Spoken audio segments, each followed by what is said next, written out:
सोचिए, एक तरफ फारस की खाड़ी यानी कि पर्शियन गल्फ बारूदी धमाकों से दहल रही हो, अमेरिकी और ईरानी सेनाएं आमने सामने हो, और दूसरी तरफ वॉशिंगटन के सत्ता के गलियारों से एक ऐसी खौफनाक खबर सामने आए जिसे सुनकर ईरान के सुप्रीम लीडर भी गुस्से से कांप उठे। तो समझ जाइए कि डोनाल्ड ट्रंप ने दुश्मनी का एक नया और बेहद क्रूर चैप्टर खोल दिया है। अमेरिका और ईरान के बीच जारी महायुद्ध में अब एक ऐसा मोड़ आ चुका है जिसने पूरी दुनिया के मानवाधिकार संगठनों को हिला कर रख दिया है। डोनाल्ड ट्रंप ने तेहरान को घुटनों पर लाने के लिए सिर्फ मिसाइलों और बमों का इस्तेमाल नहीं किया है, बल्कि उन्होंने इमिग्रेशन को ही एक बेहद घातक और अमानवीय हथियार बना लिया है।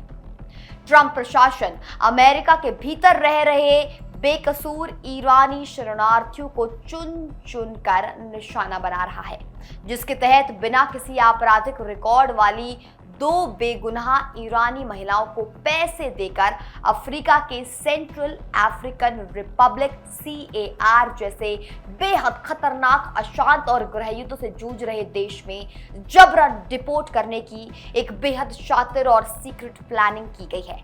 आखिर कौन है ये महिलाएं और अमेरिकी अदालतों को ताक पर रखकर ट्रंप ने इस खौफनाक ऑपरेशन को कैसे अंजाम दिया? आइए देखते हैं इस वीडियो में। नमस्कार, मैं हूं आपके साथ निकिता रावत और आप देख रहे हैं इंडिया न्यूज। ये पूरा सनसनीखेज मामला तब उजागर हुआ जब इमिग्रेशन वकीलों ने गुरुवार को होने वाली एक विशेष डिपोर्टेशन फ्लाइट पर उसका पर्दाफाश किया। एक तरफ जहां ओमान तट और फारस की खाड़ी के पास अमेरिकी नौसेना लगातार ईरानी जहाजों को निशाना बना रही है, वहीं दूसरी तरफ वॉशिंगटन के भीतर रह रहे ईरानी नागरिकों को इसका बेहद दर्दनाक खजाना भुगतना पड़ रहा है। वकीलों के मुताबिक जिन 2 ईरानी महिलाओं को विशेष विमान से सेंट्रल अफ्रीकन रिपब्लिक डिपोर्ट किया जा रहा है, उनका दूर दूर तक कोई भी आपराधिक रिकॉर्ड नहीं है। इस जंग के माहौल में ट्रंप प्रशासन ने इन्हें केवल इसलिए निशाना बनाया है ताकि तेहरान को ये कड़ा और निर्मम संदेश दिया जा सके कि जंग के दौरान किसी भी ईरानी नागरिक को अमेरिकी जमीन पर सांस लेने का अधिकार नहीं मिलेगा। ईरान के साथ चल रही इस आर पार की लड़ाई के बीच ट्रंप प्रशासन ने अमेरिका में रह रहे उन ईरानी नागरिकों पर हंटर चलाना शुरू कर दिया है जिन पर तेहरान सरकार या सुप्रीम लीडर के प्रति हमदर्दी रखने का जरा सा भी शक है। इसी सनक के तहत प्रशासन ने हाल ही में हामिदे सुलेमानी अफशर और उनकी बेटी सहित कई ईरानी नागरिकों के वीजा और ग्रीन कार्ड को तुरंत प्रभाव से रद्द कर दिया। ट्रंप का सीधा और आक्रामक एजेंडा है कि जब अमेरिकी सेना सीमाओं पर ईरान से लोहा ले रही है तो देश के भीतर किसी भी ऐसे तत्व को बर्दाश्त नहीं किया जाएगा जो कि सीधे तौर पर परोक्ष रूप से ईरान के सुप्रीम लीडर खामेनेई के शासन से जुड़ा हो या उसके प्रति झुकाव रखता हो। इस पूरे मिशन को अंजाम देने के लिए ट्रंप सरकार ने अमेरिकी अदालतों के आदेशों और कानूनी सुरक्षा चक्र को भी पूरी तरह ताक पर रख दिया।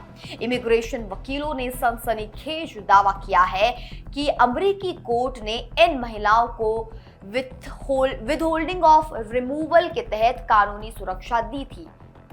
खुद अमेरिकी जज का यहाँ पर कहना है और वो ये मानते हैं कि अगर इन महिलाओं को वापस ईरान भेजा गया तो खामेनेई की क्रूर मोरालिटी पुलिस और खुफिया एजेंसियां इन्हें टॉर्चर करेंगी या जान से मार देंगी। लेकिन ट्रंप सरकार ने इस कानूनी अड़चन का एक बेहद शातिर और तोड़ निकाला। उन्होंने इन महिलाओं को ईरान भेजने के बजाय अफ्रीका के एक ऐसे देश में भेजने का गुप्त सौदा कर लिया जहां भुखमरी, हिंसा और गृह युद्ध का राज है। जंग और नफरत के इस माहौल में ट्रंप का ये कदम सीधे तौर पर अंतर्राष्ट्रीय मानवाधिकारों का खुला कत्ल माना जा रहा है। सबसे बड़ी विडंबना यह है कि खुद अमेरिकी सरकार जिस सेंट्रल अफ्रीकन रिपब्लिक को अपने नागरिकों के लिए नो गो जोन मानती है और वहां ना जाने की सख्त ट्रैवल एडवाइजरी जारी करती है, उसी खतरनाक और नर्क जैसे इलाके में इन बेकसूर ईरानी महिलाओं को लावारिस छोड़ दिया जाएगा।